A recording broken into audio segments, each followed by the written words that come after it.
오늘 하나님의 말씀은 예레미야 50장 21절부터 32절입니다.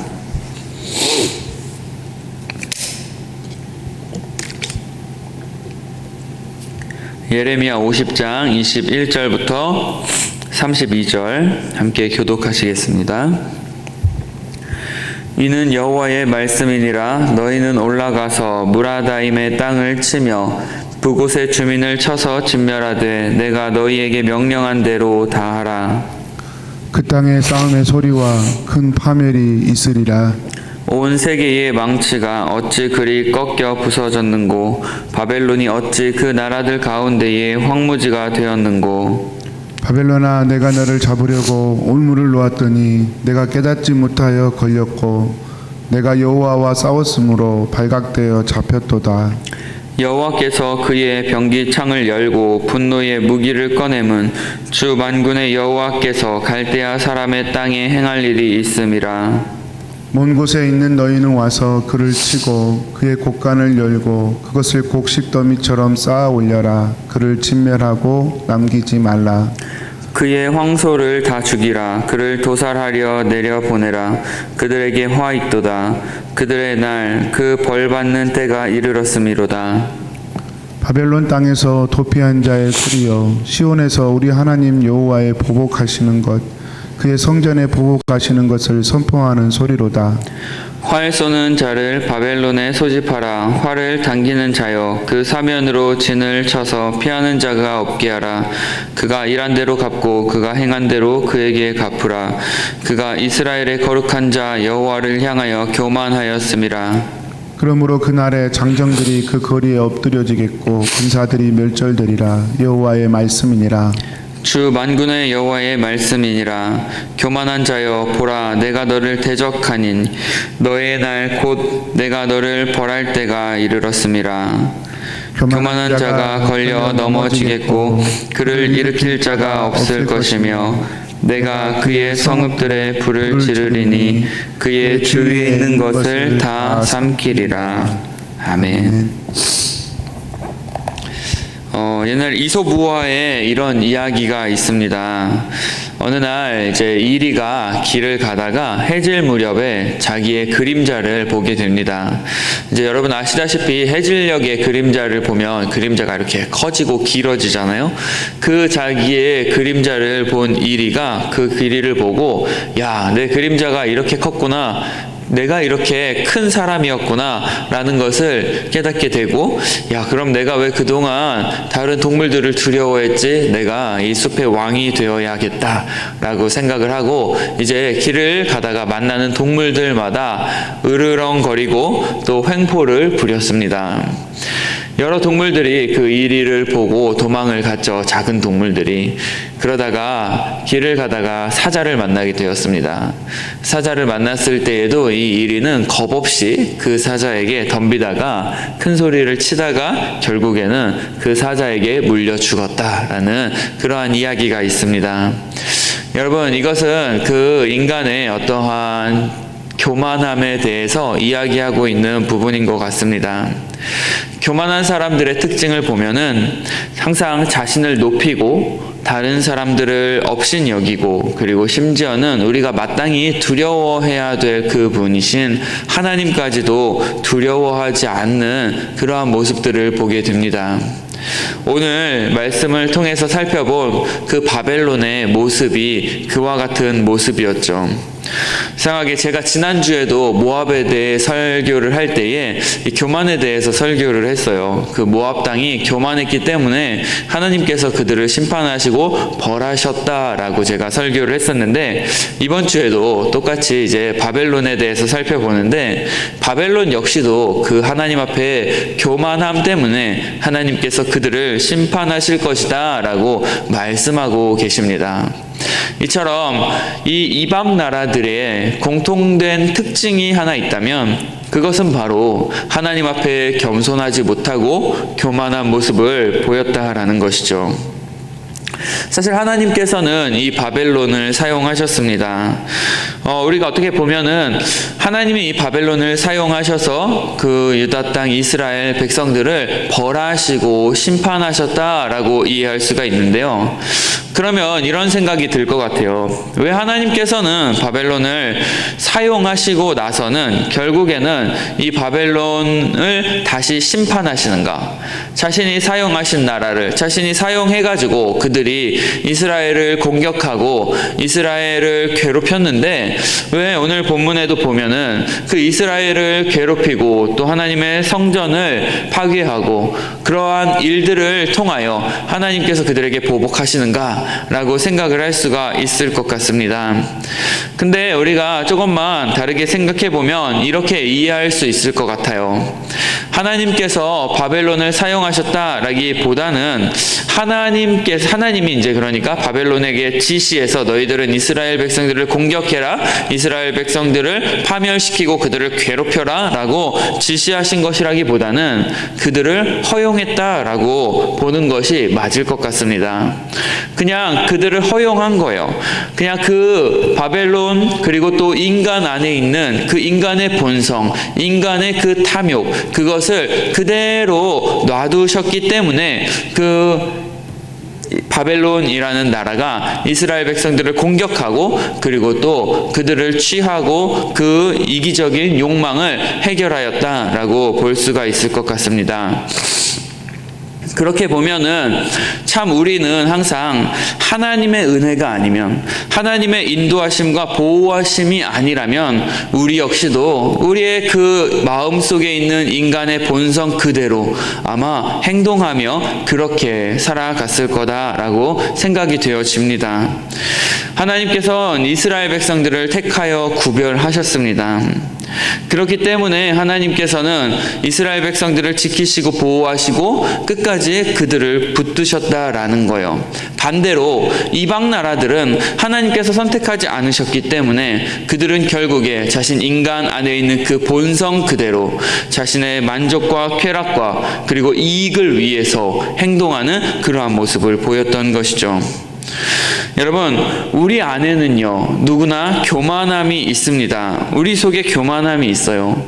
겸손한 척 하지만 사실은 우리 안에 얼마나 많은 교만함들이 자리하고 있습니까? 겉으로 보기에는 매우 겸손한 것 같이 행동을 합니다. 하지만 그 속을 살펴보면은 누구보다도 내 자신이 교만하다라는 것을 알 수 있을 것입니다.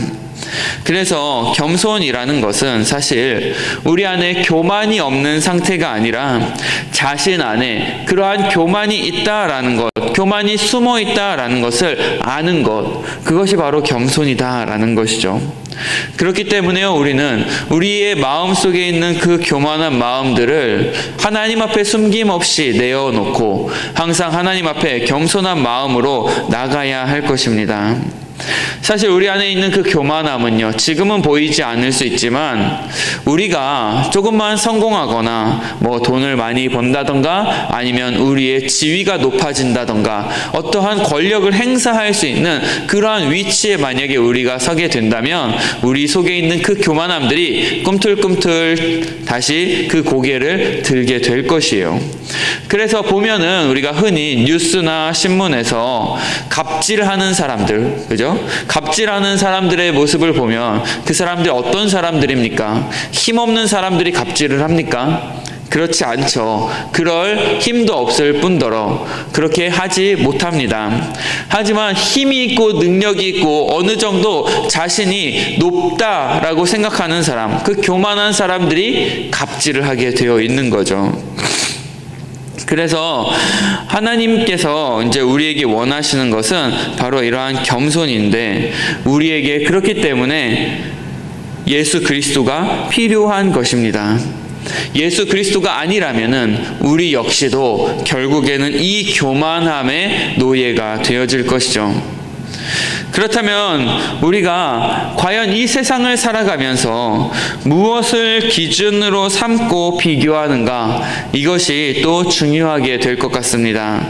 과연 사람을 우리의 기준으로 삼고 사람들과 비교하는가?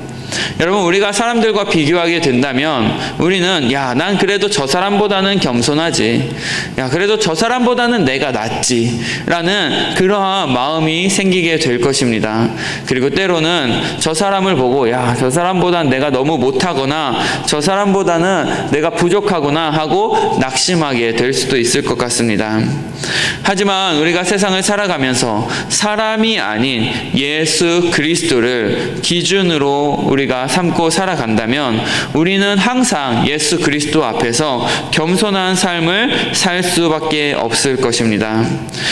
우리가 흔히 남들을 비판하는 사람은 교만한 사람이고, 또 다른 사람들의 그 어떠한 행동들을 관용하고 놔두는 사람은 겸손한 사람으로 오해할 수도 있어요. 그런데 여러분, 겸손이라는 것은 어떠한 특정한 행동이 아니라 여러분, 우리 마음속에서 나오는 그 본질을 이야기하는 것입니다. 성경을 보면 예수님도 이 땅에 오셔서 때로는 바리새인과 서기관들을 비판하셨고 때로는 다른 사람들을 관용하셨습니다. 그렇다고 해서 예수님이 겸손하지 않으신 분입니까? 그렇지 않죠. 항상 그 겸손한 마음이라는 것은요, 하나님의 은혜가 우리 가운데에 임한 마음이다 라고 볼 수가 있습니다. 이방 나라들의 모습을 보면은요, 그들 가운데에는 하나님이 없었습니다. 하나님의 은혜를 사모하는 마음이 없었어요. 그렇기 때문에 하나님 앞에서 그들은 자기 자신을 돌아볼 수가 없었던 것입니다. 하나님 앞에서 자신을 보지 않는 사람, 이러한 사람들을 우리가 겸손한 사람이다 라고 이야기할 수 있을 것 같아요. 우리가 이 세상을 살아가면서도 지금도 하나님 앞에서 나 자신을 돌아보지 않고 그저 이 세상 속에서 자기 자신만을 바라보며 살아가고 있다면 우리는 교만한 사람인 것입니다. 여러분, 지금 겸손한 삶을 살고 계십니까? 아니면은 아직도 교만한 삶을 살아가고 계십니까? 그렇기 때문에 항상 하나님 앞에서 자기 자신을 바라보게 되는 사람은 하나님 앞에 겸손하게 되어지고 그리고 또한 순종할 수밖에 없게 되어지는 것이죠. 여러분, 오늘 이 본문의 말씀을 보면은 계속해서 하나님이 이 바벨론을 심판하실 것인데, 특히나 29절 말씀에 보면은 그들이 여호와를 향하여 교만하였다라고 이야기하고 있죠. 그리고 31절에도 보면 그 교만한 자여 보라, 내가 너를 대적하겠다라고까지 말씀하고 있습니다. 교만한 것이 얼마나 큰 죄이냐면 하나님께서 그 교만한 자를 대적하시기까지 싫어하신다라는 것을 우리가 깨달아야 할 것입니다. 그래서 지난번에도 제가 말씀드렸듯이 야고보서 4장 6절은 교만한 자를 하나님께서는 물리치시고 또한 겸손한 자에게 은혜를 주시겠다라고 기록하고 있죠. 여러분, 이 말씀을 붙드시길 바랍니다. 교만한 자는 하나님이 물리치시고 겸손한 자는 하나님께서 은혜를 주시겠다라고 약속을 하셨습니다. 그렇다면 여러분, 하나님을 대적자로 삼으시겠습니까? 아니면 하나님을 우리를 지키시고 보호하시고 인도하시고 은혜를 주시는 그 하나님으로 삼으시겠습니까? 그것은 우리가 하나님 앞에 어떠한 마음을 가지고 살아가느냐에 따라 달려있다라는 것을 우리가 알아야 할 것입니다. 여러분, 저도 제 자신을 보면은 참 교만하다라는 것을 많이 느껴요. 사실 남들 앞에 설 때는 겸손한 척하고 또한 낮은 척 하지만 마음속에서 때로는 나라면 그렇게 하지 않을 텐데, 나라면 저렇게 행동할 텐데, 저 사람은 왜 저렇게 행동하지? 라고 그렇게 생각하며 나 자신을 높이는 때가 많이 있습니다. 그리고 또한 그래도 내가 저 사람보다는 좀 낫지 라고 생각하며 살아갈 때도 있습니다. 사람들 앞에서 뿐만 아니라 또한 하나님 앞에서도 여러분, 우리가 항상 겸손한 삶을 살아야 될 줄로 믿습니다. 그래서 우리가 이 예레미야 말씀을 살펴보면서 기억해야 할 것이 바로 하나님 앞에서 우리가 교만하지 않고 겸손한 사람이 되는 것, 이것이 중요하다라는 것을 깨달을 수 있는 저와 여러분들이 되시기를 원합니다. 그래서 오늘 하루를 살아갈 때에도요, 자기 자신을 바라보지 않고 항상 하나님을 바라보고 하나님의 도우심을 구하며, 하나님, 정말 저는 오늘 하루도 하나님의 도우심이 없다면, 하나님의 은혜가 없다면 하루도 살아갈 수 없는 사람입니다 라는 그 고백이 오늘 하루의 삶 가운데에도 넘쳐나시기를 소원합니다. 이 시간 기도하겠습니다. 하나님, 감사합니다. 이 시간 말씀을 통해서 다시 한번 깨닫게 해주시니 감사드립니다. 하나님, 우리가 겸손하다고 생각했지만 사실은 우리 마음 가운데에 그 교만한 마음들이 항상 자리하고 있음을 이 시간 고백합니다. 하나님께서는 교만한 자를 대적하시고 겸손한 자에게 은혜를 주신다고 하셨습니다. 이 시간 하나님 앞에서 내가 항상 겸손함으로 무릎 꿇고 주님 앞에 나아갈 수 있도록 도와주시고, 또한 사람들 앞에서 역시 낮아진 모습으로 나보다 남을 낮게 여기며 살아갈 수 있는 자들 되게 하여 주시옵소서.